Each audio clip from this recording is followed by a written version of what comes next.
तो नमस्ते प्रणाम स्वागत पर हुआ सबके राइटर के राज के चैनल पर। और सब बताइए आप सब कैसन बानी। उम्मीद करते रहुआ सब भी बढ़िया होखब, अच्छा होखब, मस्त होखब, तंदुरुस्त होखब। तो रहुआ सब खातिर लेके आ गए बानी छठ पूजा स्पेशल भोजपुरी संग। उम्मीद करते रहुआ सबके बेहद पसंद आई। अगर एक रहुआ बढ़िया म्यूजिक बनवा के अब बढ़िया से दिल से गायकी करी तनी तो 100% बा कि गाना और मार्केट में ब्लास्ट करी।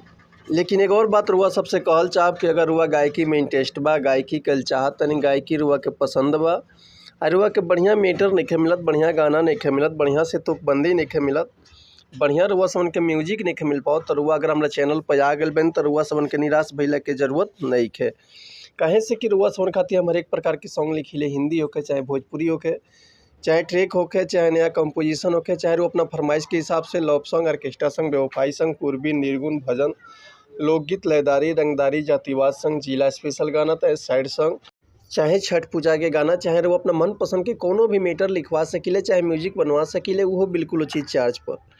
तो ये से कहल चाहब रहुआ सबन से कि रहुआ अगर हमारा चैनल पर आ गए बनी, चैनल पर पहला बार बानी, चैनल पर बिल्कुल नया बानी, तो चैनल के सब्सक्राइब कर ली, बेल आइकन प्रेस कर दी ताकि कोनो वीडियो अपलोड करी तो सबसे पहले नोटिफिकेशन रहुआ सबन के मिले। अगर वीडियो रुआ सबके अच्छा लगा था, पसंद आवता तो एगो प्यारा सा कमेंट कर दी। चलिए देर ना करते हुए आज के मीटर देखल जाए कैसे बा, का एकर लय बा, का एकर धुन बा, का मीटर बा, ये रुआ सबन के हम गा के बताओ तो उम्मीद करते रुआ सबके बेहद पसंद आई।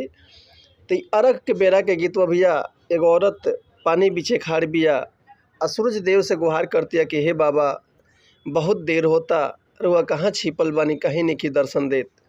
देखी कोना भाव में कैसे कहती है कि पानी बिचावा खाड़ बानी ताकि रउआ ओरा ये सूरज देवा, कि पानी बिचावा खाड़ बानी ताकि रउआ ओरा ये सूरज देवा, हरजी करी ले हाथ जोड़ा ये सूरज देवा, करी जानी देरी देवा भैले जोरा ये सूरज देवा, कि करी जानी देरी देवा भैले जोरा ये सूरज देवा, और जी करी ले हाथ जोरा ये सूरज देवा।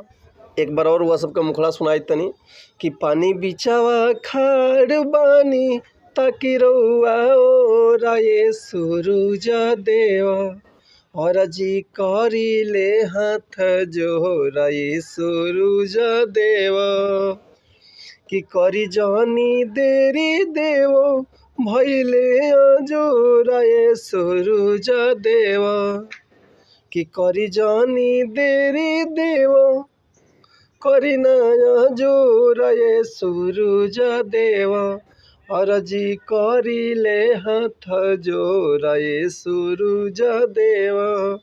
तो उम्मीद करते मीटर हुआ सबके बेहद पसंद आयल हुई। अगर ये गाना कर फुल लिखवाल चाहतनी, चाहे कर म्यूजिक बनवाल चाहतनी तो रुआ बेहिचक को ले व्हाट्सअप कर सकतनी, रुआ के बिल्कुल उचित चार्ज पर फुल गाना मिल जाए। लेकिन एक और बात रुआ सबसे कहल चाहब कि अगर हमारे गाँव में कोनो मिस्टेक होता तो भैया क्षमा चाहतनी। ऐसे कि हम गायक ना ही, हम तो राइटर रुआ समझ के खाली बता सकीले, समझा सकीले। ये रुआ ऊपर डिपेंड करते रुआ जितना बढ़िया से गायकी करब उतना बढ़िया से गाना और मार्केट में ब्लास्ट करी। तो मिलत है नेक्स्ट वीडियो में, तब तक ले रुआ सब सन्मति चाहतनी। नमस्कार, प्रणाम, जय हिंद, जय भारत, जय भोजपुरी समाज, हर हर महादेव, जय।